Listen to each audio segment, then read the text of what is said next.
Could Russia be a new friend? Well, certainly Russia and Iran are two countries that President Erdogan has been reaching out to more frequently in the last few years. Russia is helping provide a new missile defense system that Turkey would like to buy at some point next year. But it's not clear financially if Russia is really in shape to provide a lot of additional investment or aid to Turkey, particularly as the lira continues or its decline. It's down, I think, 25% over the last couple weeks. So, Bill, if Russia isn't in a place to give real financial aid, what about China?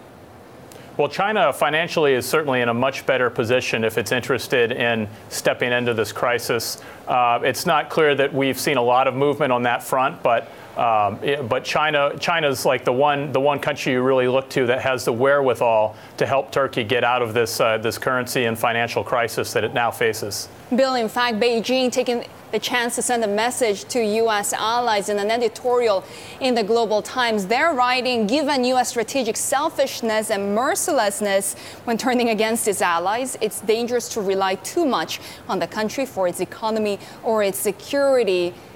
What will this spat between the U.S. and Turkey say to other U.S. friends? Well, first, it raises a lot of questions about where NATO is headed and whether Turkey really fits into the NATO alliance at all.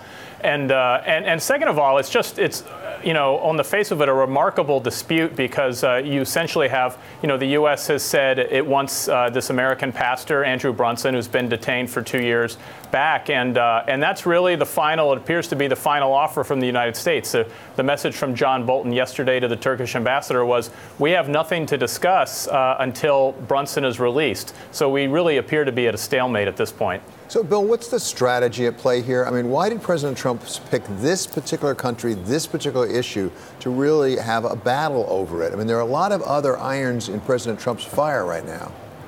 There are. It's interesting. The reporting from our teams in both Turkey and here in Washington suggests that the president really believes the U.S. had a deal with Turkey, perhaps reached at that NATO summit a few weeks ago, to have the pastor released in exchange for U.S. help getting a Turkish citizen released from Israel. That person was released from Israel, but in turn, Turkey didn't release Brunson, and kind of the U.S. feeling the administration feeling it got burned on that deal a little bit seems to have been the final straw for Trump.